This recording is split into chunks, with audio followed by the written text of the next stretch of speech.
How do you manifest that one thing? Like one thing, you just like, Summer, if only this one thing would happen, like everything else would turn around. I really need this. I really want this. Well, we're going to do that. We're going to manifest one thing in 30 days.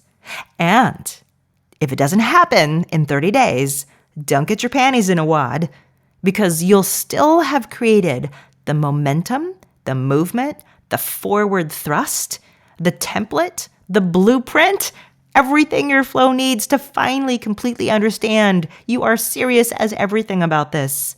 And you want it, and you are bent on becoming it. Keyword. You don't create it, you become it. So here we go. Ready? Flow Dreaming. It's a show where we talk about the power of your mind to change your world around you, to literally affect the fabric of your reality. We talk about this feeling of hope and joy and relief. And that is what being aware of your flow does. It gives you a feeling of power again in your lives. Breathe. I'm Summer McStravick, and welcome to another episode of Flowdreaming.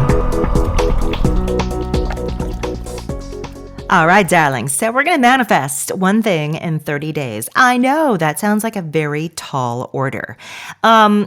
So I get a question a lot from you. How do I see proof? How do I make this thing happen? How do I just, I want something and I manifest parking spots all the time, but what I'm asking for is a magnitude higher. Well, I am going to break this down and make it real simple. What I do when there is something inside me that's like, you know what? I would love this. Hey, universe, flow, like source, God, just life. I'm really aiming for this. It's on my goal list. And it's what I want to craft in my life next. And that's how I look at it. Like I'm crafting something. I'm not manifesting it or making it. Like I'm crafting it. It's an art. My life is an art. And here's my creative vision for it. Now, this already kind of sets it aside in a different category, a different level.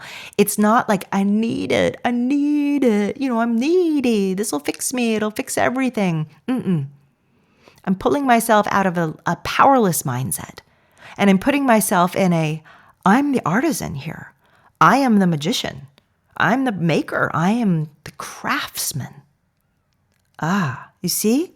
Like right there, that's the very first flip that you need to make in your head when you go about saying, this is what I'm going to be or do or become. So that's the first step, step one. Step two, you should know what flow dreaming is, right? I mean, just flat out. If you don't know what flow dreaming is, I really want to encourage you, go back and listen to a great episode. It was fairly recent. It's called Flow Dreaming 101. And I believe, what episode is it here? I just recorded it. Let me just find it for you. Flow Dreaming 101.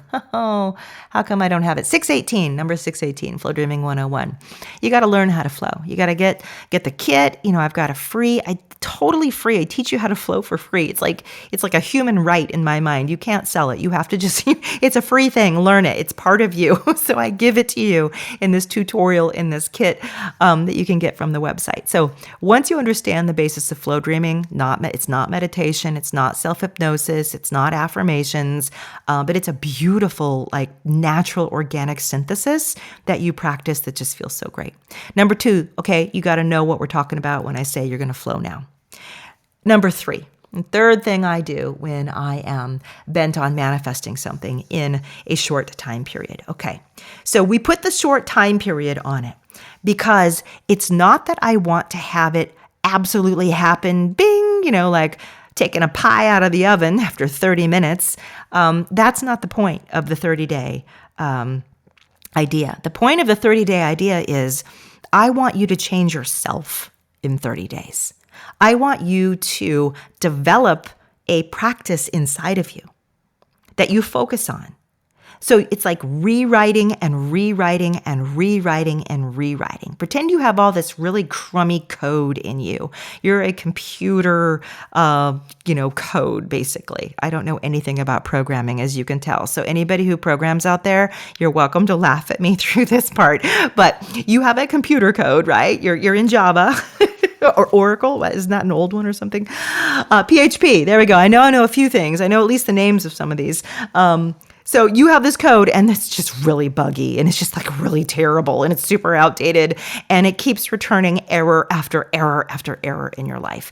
Well, what if every day you're going in there and you are writing a new code, one that is smooth and it is pure and it is bug-free and it is brilliant and it is flying off the screen and it is taking wing in your life? That's the point of 30 days. Because we want that old code to get knocked down and basically obliterated. And the more you practice it, the more of the rewriting occurs. Now that is powerful.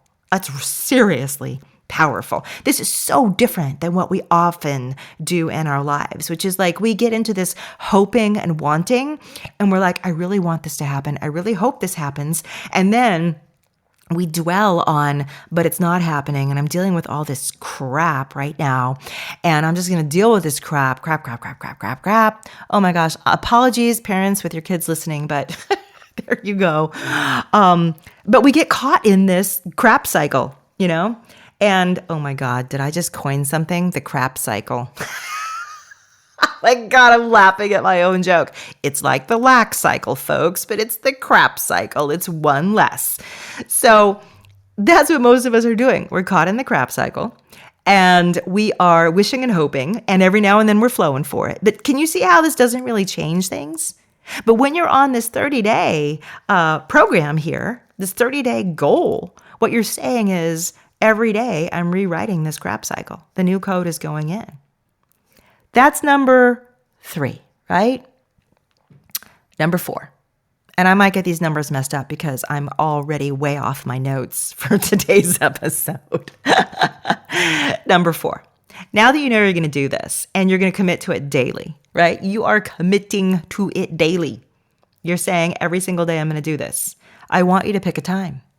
When? When's it going to happen? Now, I just did a cool little bonus episode very recently.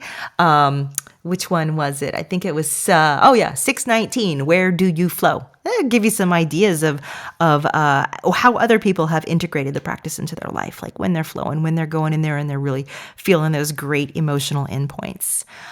Pick a time, right? Get solid about this. You're going to do your practice. Number 5, it's time to pick your emotional endpoints. Okay. And you're like, what's an emotional endpoint? Welcome if you're brand new to this program. Yes, we talk about your consciousness and we talk about creating and manifesting and living and working as a magician in your life. So your emotional endpoints are something that I teach all of my students. Those of you who are in me school or have been listening for a long time, you've heard me talk about emotional endpoints a lot. Emotional endpoints are the feeling states that you want to be in as a result of the thing happening that you hope to have happen. You get it? So we go around life doing things because we want them to make us feel a certain way. I mean, period. Everything, this is totally, what I'm trying to say, not unqualified. That's the wrong word. Unquantifiable? Not quite yet. Not quite there, but the idea is everything you do, you think will achieve an emotional space in you. You show up and go to work each day because, yeah, you have to, right? But really, why? Well, to earn money. But why?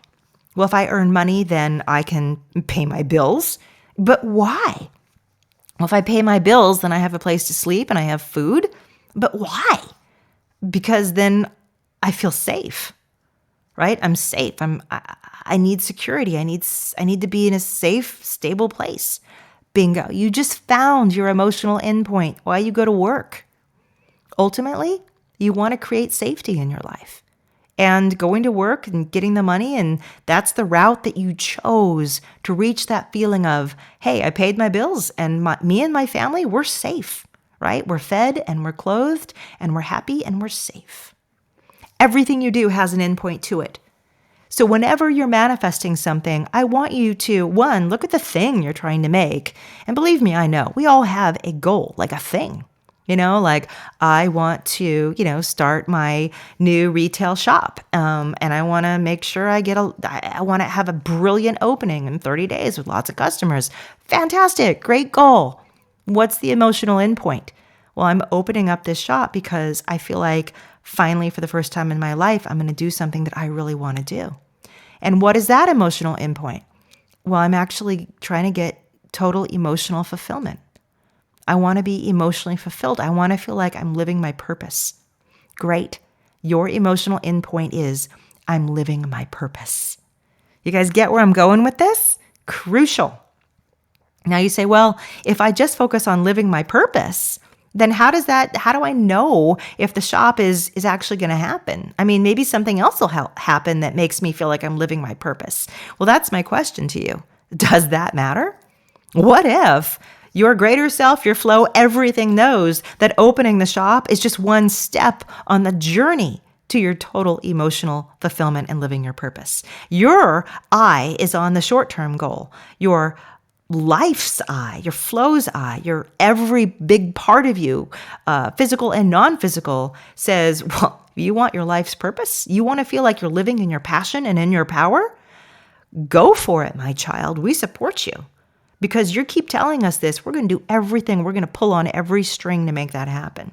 That might mean you're going to have a great opening or a dismal opening, but you will still be reaching closer that beautiful life's purpose. The emotional goal is always number one, numero uno. And it often explains why the goals that we run toward don't always pan out. And we say, oh, but you know what? You've got to do it anyway. Because it's a piece of the path. It's the next inspired action, one piece leading to the next. It's like rolling the dice.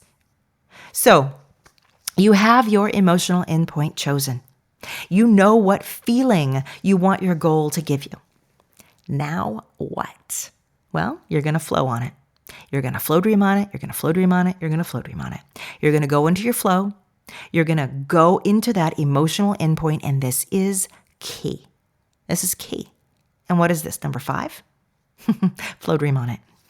We're going to become this emotional endpoint. We are going to become this joyful shop owner. We're going to become this person who is absolutely thrilled to be unlocking and jingling those keys in that beautiful door that opens up your shop, and you see the display cases in the big glass windows, and you see people coming in and their eyes lighting up and they are lining up behind the cash register. You see and you feel all of that, but mostly what you're feeling is, God, this is so fulfilling. I feel so safe. I feel comfortable. The money is pouring in. I am finally growing into my craft. I am giving what I am best at giving. I am doing it. I'm feeling it. I'm in my purpose, right? The emotional endpoint is there, and then you can prop it up with all the little props of your shop or anything that feels right. Remember, you may or may not get the shop piece, but that's what the focus is. So go ahead, put some great energy around it. But make sure most of it goes on the endpoint. Now, this happens every day for 30 days, every day. Now, you would think that this is where you stop. You're like, cool, I got it. Send me on my way. I'm a co-creator. I'm a manifester. This is awesome. Well, no, I'm not done yet. The last little piece, you need to manage your lack thoughts around it as well. Right? Talking about the crap cycle here. Because every day, you're going to be flow dreaming for this. You're going to be feeling it. And every day, there's going to be a little bit of chatter going on that says, yeah, but where am I going to get the money for it? And, oh yeah, it's probably not good timing, because I still need to keep my day job. And honest to God, I don't know how this is going to actually happen. And I'm kind of afraid, I don't want to sign a lease. What if it doesn't work out? I'm going to be screwed. My family's going to be mad. My husband's going to shame me for having taken such a terrible risk. Oh my gosh. You know these thoughts. They're the ones that have kept you in check all this time. These are your lack thoughts. This is the big dragging back, the rubber band that's snapping you backwards, even as you're trying to flow forwards. These need to be seen, managed, and swatted away. You need to see them. You need to see them. And sometimes that's the hardest thing, because our lack thoughts are habituated in us, right? There's something called catastrophe thinking. It means that we go toward the worst possible scenario first because it makes us feel safe if we can solve it. But what's really happening is we're communicating to the universe, oh my God, this terrible thing's going to happen, but I can master it. Well, so the universe is like, this is so confusing. I mean, she's saying she wants this brilliant store opening and she wants to feel like she's living her purpose. And she's also saying, I'm totally prepared for it to flop. And I will know I have an exit plan. I'm going to escape and I'm going to, and I'm going to say, oh my gosh, what do we give her? I don't understand. I guess we'll just give her a little of both, maybe, or maybe we'll just kind of keep her on a holding position and do nothing because clearly she doesn't really know what she wants. So seeing those lack thoughts and managing them is crucial. And I could do a whole show on it. And in fact, I have. I've done many shows on lack thinking. Scroll through my archives, you'll find those. But if you don't do that, then all this great work you're doing is it's like filling up a bathtub with a beautiful bubble bath and then immediately pulling the drain and watching all the water drain out before you ever climb in the bath. So if you can do those, 6 things now, you've got this mastered. I mean, it's such a simple formula when I describe it to you, but the practice of it is where you really get into the deep learning. The practice of it is when you recognize, I'm growing as I do this. Wow, I can feel myself changing. That, my friends, is the beauty. I mean, that's the icing on the cake. So that is how I personally manifest something in 30 days. And I'm going to leave you with one last thought about this. Remember, you got to let go of your need for the timeline. Let go of need to see proof or the way that you think it should happen. This is the trickiest point for so many of us. I spend so many hours teaching people the difference here of how to hold a desire and simultaneously be joyful and content in the present. Because the minute that you start holding a desire and then start feeling squeezed toward that desire, I want it, I need it, it's not happening, when's it going to happen? I'm getting frustrated, right? It's like you start immediately undoing the beautiful, precious work you've done. So you've got to stay in this sweet spot of it'll happen when it happens. And if this exact thing doesn't happen, something better will happen. But I'm still going to be playing with all the emotional endpoints around this goal that I want. I'm going to simultaneously exist in a state of deep desire and complete release of that desire. Like right there, that is what is that? The golden mean or that pinpoint right in the middle. So keep that in mind. The 30-day thing is not about the goal itself coming. The 30-day is about you being in the state of that thing day after day for 30 days so that you are communicating clearly and powerfully, that you are scrubbing away the crappy code and putting in the brilliant code. That is the point of it. At the end of 30 days, you will be different. And when you become different, your life becomes different around you. Now with that, I'm going to let you all go. Go on merrily on your way. Please flow, right? Get this going. Pick your thing. And I'm going to suggest, if you want to really kind of beef this up, use one of the flow dreams from my shop. Pick it to support the thing that you're after. If it's money, like I have one called More Money Monthly, Maybe that's what you want. Use that one as part of your 30-day plan. If it's something that's not specifically there in my shop, I have a lot of things in my shop from, finding a new home or releasing clutter and getting organized, finishing projects, all kinds of stuff. But if your specific one isn't there, just pick up this or better. This or better. Basically, that one nails what we just talked about. That's the thing you're aiming for, or better. Which is you saying, I'm aiming for it, but ultimately I'm aiming for that emotional endpoint. So flow, source, we're in this together. You show me what's better that I can't even conceive of in my little human brain yet, because I am down for that. So those are my suggestions for you if you want to take this to the next step. Okay, love you guys, and I'll see you next time for the next episode of Flow Dreaming. Hi, my dears. Would you like to work with me privately, one-on-one? Because I would like to work with you. In fact, I usually have 1 or 2 spots open for this kind of deep, transformative one-on-one work with me. We go deep into you, your life, where you're going, where you've been, and what's holding you back. We'll spend hours together going into flow, where I personally lead you, guide you through the experience, guide you into the next step, into creating these custom crafted flow dreams just for you. Now, if you know anything about me, you know that I have been doing this work for a long, long time. So I bring all of this knowledge, experience, both real world and practical in terms of going big, business building, whatever it is that you're trying to create, the deep simmering desire in your heart. I will help you get it into the world in a much, much bigger way than it is now.